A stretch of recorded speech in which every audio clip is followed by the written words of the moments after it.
said that the President reiterated the message of tolerance and the importance that this is not a campaign against Islam or Arab nations generally.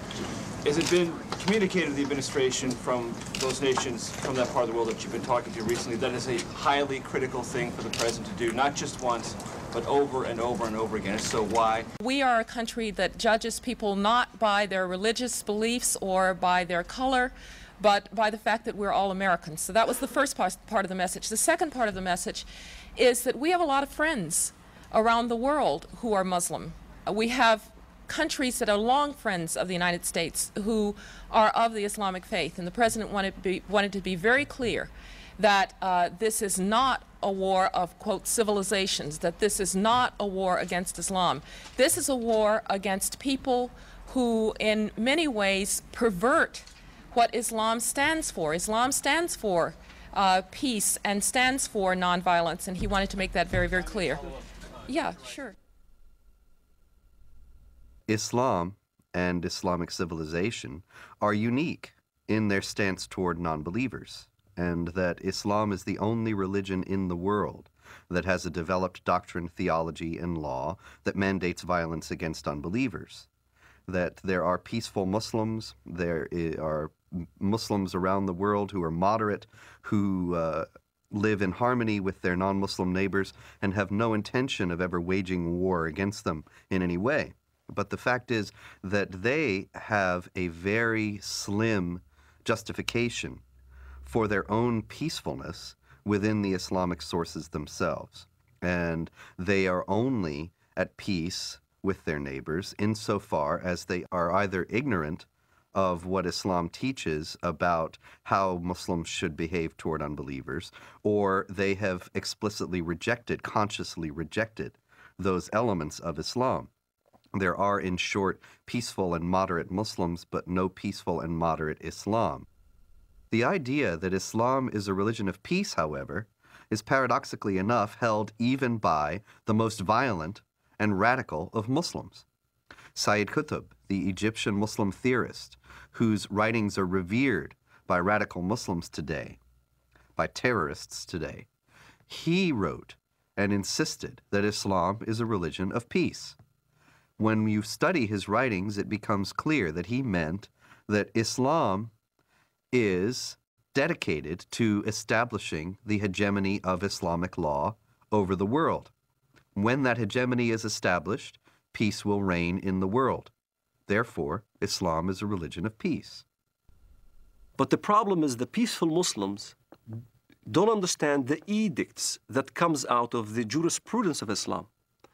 If you look at the interpretation of these verses in Al-Azhar University, in the Islamic Sharia schools in Jerusalem, in Jordan, in Syria, and Damascus, all throughout the Middle East, the jurisprudence of Islam clearly state, emphatically, that the verse of the sword made null and void all the peaceful verses. And what does the verse of the sword say? Then when the sacred months have passed, then kill the mushrikun, unbelievers, wherever you find them, and capture them and besiege them, and prepare for them each and every ambush. But if they repent and perform as-salat, the Islamic prayers, and give zakat, alms, then leave their way free. Verily, Allah is oft-forgiving, most merciful. Kill them when you see them, wherever you find them. This is not an allegoric kill. It's a literal kill.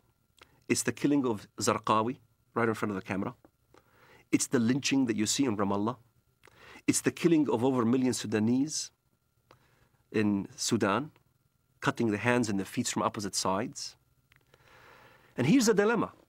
The peaceful verse, even the peaceful verse that is quoted, even by Bush, the verse goes as follows. Whoever kills a life without just cause or for doing mischief in the land, then as he killed the entire earth. You'll find the same verse in the Judeo-biblical tradition.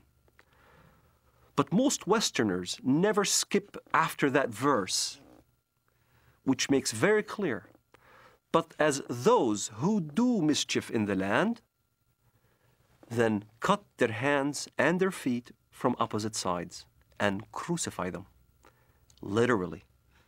And that's what you see what happened in Afghanistan. That's what you see what happened in Sudan. A huge amount of crucifixions and killings and beheadings and amputations and public assassinations. They really want to revive Islam as it used to be. This is why they call it Islamic fundamentalism. The recompense of those who wage war against Allah and His Messenger and do mischief in the land is only that they shall be killed or crucified, or their hands and their feet be cut off on the opposite sides, or be exiled from the land. That is their disgrace in this world, and a great torment is theirs in the hereafter. The Prophet cut off the hands and feet of the men belonging to the tribe of Arina, and did not cauterize their bleeding limbs till they died. There is no assurance of what is known in Christianity as salvation and assurance of being saved and guaranteeing going to heaven. However, there are certain things that can help. So if a Muslim, for instance, died while he was practicing jihad, he is supposed to go to paradise. In the Islamist thinking, the assurance of your salvation is dying as a martyr, in accordance to the verse in the Quran, وَلَا تَحْسَبَنَّ الَّذِينَ قُتِلُوا فِي سَبِيلِ اللَّهِ أَمْوَاتٌ بَلْ أَحْيَاءٌ عِنْدَ رَبِّهِمْ يُرْزَقُونَ. Do not think that the ones who die in the cause of Allah in jihad are dead, but are living. So this assures salvation. This is the calculus behind modern suicide bombing. Many people will say, modern Muslim advocates will say, that Islam forbids suicide, and this is plainly dishonest, because all the advocates, all the defenders of suicide bombing in the Islamic world start out by saying this is not suicide. This is, the intention of the person is not to kill himself. The intention of the person is to kill others, and that is sanctioned because it is Islamic jihad. And if in the process they are killed themselves, that's an unavoidable consequence of their actions, and they will be rewarded with the reward of martyrs in paradise. Quran is quite clear about the heavenly reward for a jihadist who falls fighting in the path of Allah. He will be granted instant access to paradise, and a Muslim paradise is an extremely sensual one. It is full of houris, black-eyed beauties that will await the martyr, and the gratification that follows is eminently unsuitable for family audience. The Quran contains no guarantee of paradise except for those who slay and are slain in the cause of Allah. Verily, Allah has purchased of the believers their lives and their properties, for the price that theirs shall be the paradise. They fight in Allah's cause, so they kill others and are killed. Then rejoice in the bargain which you have concluded. That is the supreme success.